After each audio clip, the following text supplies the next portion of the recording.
दिन आपका स्वागत है हमारे इस नए क्लास में। दोस्तों आज हम इस वीडियो में बताएंगे आपको पत्र लेखन कैसे लिखा जाता है हिंदी में। ठीक है, आपका पेपर 24 फरवरी 2025 हिंदी का है। सबसे पहला पेपर आपका हिंदी है और हिंदी में एक क्वेश्चन आता है जो आता है आपको प्रश्न पत्र। ठीक है, पत्र लेखन, ठीक है, जिसे हम एप्लीकेशन कहते हैं, उसी को हम पत्र लेखन भी कहते हैं हिंदी में। ठीक है, तो आपको पत्र लेखन के लिए बोलेगा लिखने के लिए, तो कौन सा पत्र लेखन आपको लिखना है और कैसे लिखना है, सारी चीज़ें हम इस वीडियो में बात करने वाले हैं। क्योंकि आपको पत्र लेखन सिर्फ एक लिखना है, लेकिन सबसे ज़्यादा इंपॉर्टेंट जो पत्र लेखन है वो मैं आपको लिए 3 लेकर आया हूँ। और तीनों पत्र लेखन में से आपको मैं सिर्फ एक पत्र लेखन बताऊंगा इस वीडियो में, बाकी 2 पत्र लेखन हम दूसरे वीडियो में बताएंगे। ठीक है, लेकिन हम इसमें आपको तीनों पत्र लेखन दिखाएंगे, कौन कौन सा पत्र लेखन आपको याद करना पढ़ना है। और अगर आपको पत्र लेखन नहीं भी याद है तो आपको फिर कैसे पत्र लेखन लिखना है जिससे हमें 6 नंबर मिल जाए। ठीक है, तो ये पत्र लेखन आपको हिंदी में 6 नंबर का आता है, तो आप लोग पूरा वीडियो देखना। तो सबसे पहले हम आपको दिखाते हैं कि हमें पत्र लेखन हमारा जो जो हमारे पेपर में आएगा सबसे ज़्यादा इंपॉर्टेंट पत्र लेखन कौन सा है। तो 3 इंपॉर्टेंट पत्र लेखन है जिसे मैं दिखाता हूँ आपको। सबसे पहला हमारा पत्र लेखन दोस्तों यहाँ पर है, जो होता है कि आपको बैंक के बारे में लिखना पड़ता है। यहाँ पर देखिए, किसी बैंक के प्रबंधक को कोई व्यवसाय करने हेतु ऋण प्राप्ति के लिए एक आवेदन पत्र लिखिए। मतलब उसमें क्या होता है कि आप लोन लेना चाहते हैं अगर बैंक से, तो उसके लिए आपको प्रश्न पत्र लिखना कैसे होगा उसके बारे में आपको लिखना पड़ेगा। ठीक है, दूसरा आता है, ये काफ़ी ज़्यादा इंपॉर्टेंट है आपके परीक्षा में, किसी बैंक वगैरह के बारे में लिखने के लिए पत्र लेखन आता है। तो आप लोग प्रश्न पत्र लेखन बैंक के बारे में जान जाएंगे तो आपको कैसे लिखना है सारी चीज़ आपको पता चल जाएगा। ठीक है, अगला हमारा क्वेश्चन आता है, यहाँ पर देखिए कि किसी विद्यालय के प्रबंधक के नाम हिंदी प्रवक्ता पद के लिए अपनी नियुक्ति हेतु आवेदन पत्र कैसे लिखें। ठीक है, तो इसके बारे में भी आपको परीक्षा में पूछ सकता है कि पत्र लेखन कैसे लिखें। ठीक है, नेक्स्ट क्वेश्चन हमारा आता है दोस्त, लिपिक पद पर अपनी नियुक्ति के लिए किसी इंटरमीडिएट कॉलेज के प्रधानाचार्य को आवेदन पत्र कैसे लिखिए।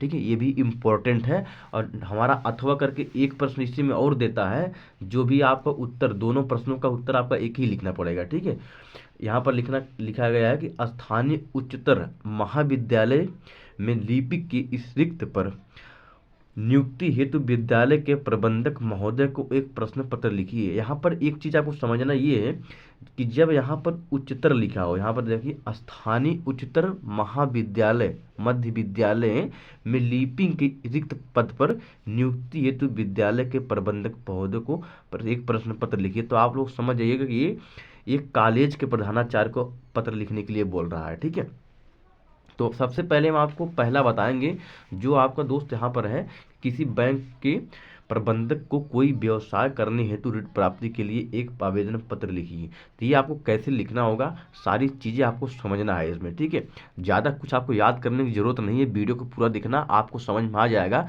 दोस्तों देखिए, सबसे ज़रूरी चीज़ जो होता है ना पत्र लेखन में, सबसे ज़रूरी चीज़ जो होता है वो होता है हमें समझना। ठीक है, अगर आप समझ जाएंगे तो आपसे कोई भी प्रश्न किस तरह भी पूछ ले आप आराम से लिख लेंगे। ठीक है, क्योंकि दोस्त अगर अभी तक आप याद नहीं किए हो, मैं जानता हूँ कुछ स्टूडेंट ऐसे होते हैं जो घूमने टहलने में अपना समय बर्बाद कर देते हैं, बट वो क्वेश्चन पूरा बढ़िया से नहीं याद कर पाते। मैं जानता हूँ दोस्त, यहाँ पर देखिए आपके पास समय बहुत कम है, क्योंकि आपका पेपर 24 फरवरी से स्टार्ट है। ठीक है, तो आपके पास समय बहुत कम है, तो कम समय में हमें स्मार्ट वर्क और हार्ड वर्क दोनों करना होगा। ठीक है, तो इसमें हम स्मार्ट वर्क बताएंगे जो आपको बढ़िया तरीके से समझाएंगे, आपको समझना है। ठीक है, कैसे आपको प्रश्न पत्र लिखना होगा अगर याद ना हो तो। ठीक है, तो चलिए अब हम आते हैं अपने टॉपिक पर।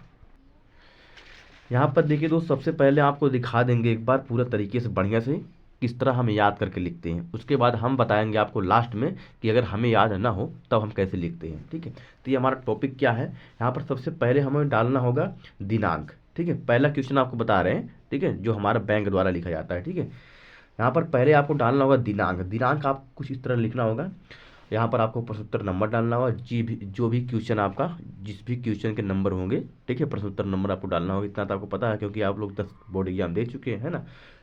तो यहाँ पर देखिए आपको लिखना होगा दिनांक। दिनांक में यहाँ पर देखिए उसी दिन का डेट मैं डाल दिया हूँ जिस दिन आपका ये पेपर होगा, 24 फरवरी। 24 फरवरी दूसरा महीना 2025 का आपको इसी दिन इस चीज़ को लिखना पड़ेगा। ठीक है, इतना आपको समझ में आ गया होगा। तो हमें दिनांक क्या डालना होगा, 24 फरवरी 2025 दूसरा महीना। ठीक है, तो आपको फिर नीचे एक लाइन छोड़कर फिर आपको नीचे लिखना होगा सेवा में, फिर इस लाइन को हमें छोड़कर फिर नीचे लिखना होगा क्षेत्र प्रबंधक महोदय, फिर आपको नीचे लिखना होगा इलाहाबाद बैंक, फिर आपको नीचे यहाँ पर लिखना होगा मुजफ्फरनगर उत्तर प्रदेश। ठीक है, इतना लिखने के बाद आपको फिर यहाँ से लिखना है, काली पेन से हेडिंग डालना होगा विषय। ठीक है, अब आपको विषय में क्या लिखना है उसको आपको याद करना पड़ेगा दोस्त। ठीक है, अगर आप इतना याद कर पाएँ फिर आपको कैसे लिखना है वो भी मैं आपको लास्ट में बताता हूँ। सबसे पहले आपको अगर याद है तो आपको कैसे लिखना है, तो इतना चीज़ सबसे मेन चीज़ जो होता है दोस्त यही होता है। यहाँ पर देखिए जो एग्जामिनर होते हैं ना कॉपी चेक करने वाले, वो आपका पूरा पढ़ते नहीं, जहाँ पर जो लिखा हुआ है वो सारी चीज़ों को पढ़ते नहीं है।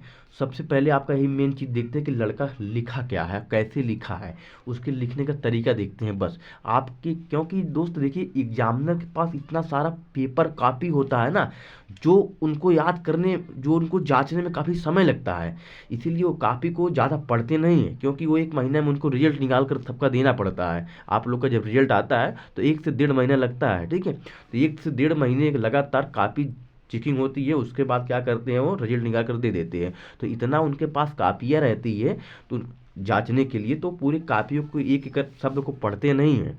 ठीक है, इतना आप लोग ध्यान में रखिए, उस शब्द को पढ़ते नहीं है क्योंकि उनके पास बहुत सारी कापी रहती है चेक करने के लिए। ठीक है, तो वो क्या करते हैं आपको सिर्फ मेन पॉइंट देखेंगे। मेन पॉइंट क्या है यहाँ पर देखेंगे कि दिनांक कैसे लड़का लिखा है। अब इस तरह यहाँ पर देखिए, जैसे मैं आपको इसमें बता दिया कि यहाँ पर देखिए एक एक लाइन छोड़कर लिखना होगा क्षेत्रीय प्रबंधक महोदय, फिर आपको नीचे लिखना होगा इलाहाबाद बैंक, फिर आपको नीचे लिखना होगा मुजफ्फरनगर उत्तर प्रदेश। जब आपको इतना दिखा देना है लिखकर, जब एग्जामिनर इतना देख देंगे ना, उसके बाद आपका एक हेडिंग और देखेंगे जो यहाँ पर लिखा हुआ है विषय। उसके बाद कुछ पढ़ेंगे नहीं और बहुत करेंगे, नीचे देख लेंगे, अभी मैं आपको नीचे बताता हूँ। उसके बाद क्या करेंगे, तुरंत सही का निशान लगाएंगे और नंबर आपको देकर 6 नंबर देकर इसी तरह आपको हटा देंगे जम्मत, क्योंकि उनके पास बहुत सारी कापियाँ रहती है दोस्त। समझने की कोशिश करो। ठीक है, देखिए दोस्त मैं ये कहता हूँ कि अगर आप क्लास 12 हो या आपका क्लास 10 हो, उसमें कोई दिक्कत नहीं है। अगर आप पढ़ाई नहीं किए हैं फिर भी कोई दिक्कत नहीं है, लेकिन अगर आप चीज़ों को समझ जाओगे ना, तो 2025 एग्ज़ाम हो या 2026 एग्ज़ाम हो, चाहे किसी भी सब्जेक्ट का हो, ठीक है, चाहे किसी भी सब्जेक्ट का हो, आप अगर समझ गए तो आराम से पास कर ले जाओगे। पास करना बहुत बहादुरी चीज़ नहीं है, पास हर एक कोई हो जाएगा। ठीक है, बहादुरी सिर्फ इसमें होता है दोस्त, आप अच्छा नंबर लाओ बस। अगर आप पास होना चाहते हैं ना तो आप आराम से पास हो जाओगे।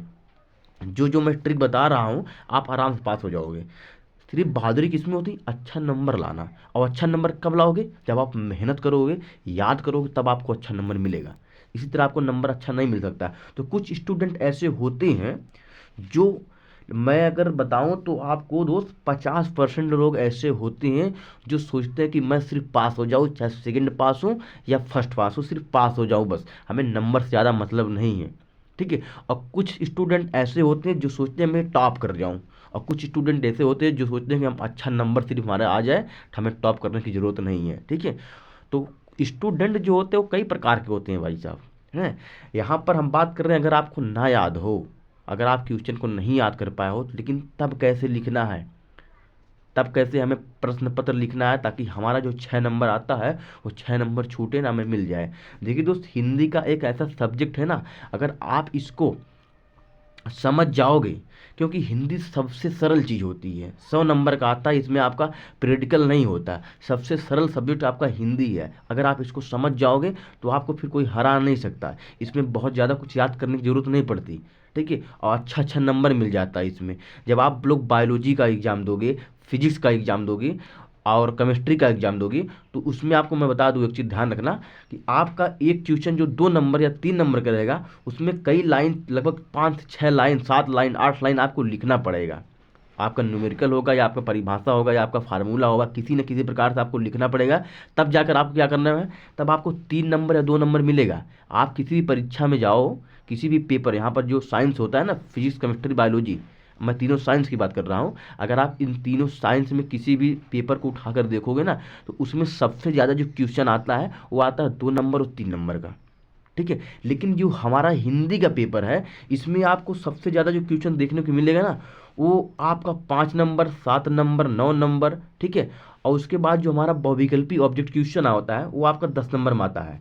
10 नंबर क्वेश्चन आपका ऑब्जेक्टिव रहता है, उसमें आपका 10 नंबर का जो 1 नंबर का आपका एक क्वेश्चन रहेगा, तो 10 क्वेश्चन अगर आप करोगे बहुविकल्पी तो आपको 10 नंबर मिलेगा। बाकी 90 नंबर जो होता है आपका, इसमें आपका 5 नंबर, एक क्वेश्चन में 5 नंबर, 2 क्वेश्चन में आपको इसी तरह मिलेगा। जैसे कि मैं आपको एक वीडियो में बता चुका हूँ, आप लोग जाकर देख लेना, पेपर पूरा हल करवाया हूँ हिंदी का। तो जो हमारा पत्र लेखन हो गया, अब पत्र लेखन को समझिए। जैसे देखिए पत्र लेखन क्या होता है, ये हमारा 6 नंबर में आता है, ठीक है। एक जीवन परिचय अगर हम लिख देंगे तो हमारा 5 नंबर मिल जाएगा, और 2 जीवन परिचय लिख देंगे तो भी 5 नंबर मिल जाएगा, मतलब कुल मिलाकर 10 नंबर हो गया, ठीक है। और हमारा पत्र लेखन हो गया 6 नंबर, तो 11, यहाँ पर देखिए हमारे पास हो गया 16 नंबर पूरा है। 6 नंबर ये, 10 नंबर ये, 16 नंबर हो गया। और हमारा जी ओ क्या बोलते हैं उसको, निबंध, जो निबंध आता है वो भी हमारा 9 नंबर का आता है ना। तो हमारे पास 20 नंबर हो गए। साहब भाई साहब बहुत नंबर है। इसी तरह आपको बता दूं 5 नंबर, 9 नंबर और 7 नंबर इसी तरह आपको मिलेगा, क्योंकि बहुत ज़्यादा नंबर इसमें हिंदी का है। तो आप लोग समझिए जो सबसे बड़ी चीज़ होती है हिंदी में, सबसे अच्छा नंबर आप लोग ला सकते हैं, सिर्फ इसमें समझना जरूरी है, ठीक है। इतना आपको बात समझ में आ गया होगा अच्छी तरह से, मुझे लगता है। तो अगर आपको इतना बात समझ में आ गया होगा तो कमेंट में जरूर बताइएगा। तो चलिए हम अपने टॉपिक पर आते हैं। यहाँ पर देखिए, तो हमें जीवन में, यहाँ पर देखिए जीवन में, यहाँ पर देखिए जीवन पत्र में है ना, पत्र लेखन कैसे लिखना होगा, जीवन परिचय कैसे लिखना होगा मैं बता चुका हूँ। यहाँ पर मैं पत्र लेखन बताऊंगा दोस्त। यहाँ पर देखिए आपको याद करना है, और याद करने के बाद आपको डालना होगा क्या, इतना आपको समझ में आ गया होगा ये चीज़। अब आपको डालना होगा क्या, विषय। विषय डालने के बाद आपको लिखना होगा कुटीर उद्योग प्रारंभ करने हेतु ऋण प्राप्ति के लिए मान्यवर। उसके बाद आपको एक लाइन छोड़ देना है, ठीक है। एक लाइन छोड़ने के बाद फिर आपको नीचे लिखना है कि सबने निवेदन है कि मैं बीए पास एक बेरोजगार युवक हूँ, आईटीआई फिटर ट्रेड में डिप्लोमा भी कर रखा है। मैं कुटीर उद्योग के माध्यम से अपनी शिक्षा एवं अनुभव का सदुपयोग करना चाहता हूँ, किंतु मेरे इस प्रयास में धन की कमी व्यवधान बन गई है।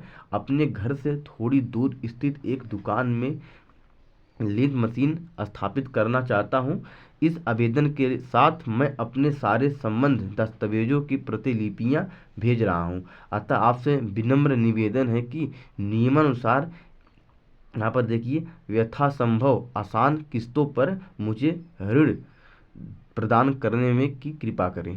तो मतलब इसमें क्या बताया गया है कि एक लड़का है, स्टूडेंट है जो बेरोजगार है, ठीक है। वो एक दुकान खोलना चाहता है, एक मशीन बैठाना चाहता है, जो कि उसको पैसे की कमी हो रही है ना। तो बैंक से पैसे मांगने की प्राप्ति कर रहा है, तो उसी के बारे में पत्र लेखन लिखा गया है, ठीक है। तो आपको इतना अगर याद है, ठीक है, तो आप लिख दीजिए। और लास्ट में आपको यहाँ पर देखिए, यहाँ पर आपको धन्यवाद लिखना होगा, और यहाँ पर एक साइन करके, जैसे मेरा नाम है सूरज कुमार, तो मैं यहाँ पर देखिए अपना नाम लिख कर, ठीक है, उसके बाद नीचे एक लाइन खींच दिया हूँ। इसी तरह आपको करना है, ठीक है। नाम आपको लिख देना है नीचे, उसके बाद एक पाई खींच देना है, ठीक है। इतना आपको समझ में आ गया होगा। तो अब हम बताते हैं आपको दोस्त, अगर आपको मान लीजिए नहीं याद है, बहुत से स्टूडेंट ऐसे होते हैं जिनको नहीं याद है, तो मेरे दोस्त अगर देखिए अभी मैं ये वीडियो आपको बता रहा हूँ, ठीक है, ये वीडियो मैं बना दे रहा हूँ, अभी आपके पास बहुत समय है, ठीक है। इसमें अगर आप लोग ना याद कर पाओ तो कोई बात नहीं, लेकिन इस चीज़ को समझ लेना, सबसे ज़रूरी चीज़ जो मैं अभी आपको बताया क्या है, दिनांक।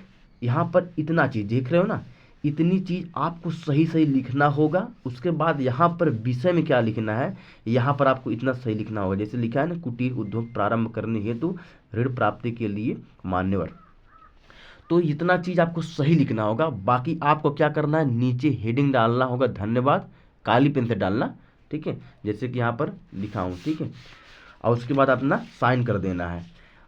जो एग्जामिनर होते हैं क्या करते हैं, इतना ही देखते हैं। बाकी आपको जो भी समझ में आए, जैसे मान लीजिए आपको कुछ तो समझ में आएगा कि एक बैंक वाले के पास अगर हम पैसा मांगने जाते हैं तो उसके लिए हम एप्लीकेशन कैसे लिखते हैं, तो कुछ तो आप माइंड अपना दिमाग लगाकर कुछ भी लिख सकते हो, ठीक है, यहाँ पर। लेकिन विषय लिखकर इतना सही सही लिखना, उसके बाद सबने निवेदन करके कुछ भी अपना भर देना, कोई दिक्कत नहीं, सारा का सारा नंबर मिलेगा, ठीक है। लेकिन मैं आपको बताया क्या दोस्त, मेन पॉइंट जो होता है यही होता है। यहाँ पर देखिए जो मैं आपको बता दिया, बार बार बता रहा हूँ, यहाँ पर समझ जाइए मेन पॉइंट क्या होता है, यही होता है कि हमें किस तरह यहाँ पर भरना है, ठीक है। तो सारी चीज़ आपको इस वीडियो में समझ में आ गया होगा कि पत्र लेखन हमें कैसे लिखना चाहिए, ठीक है।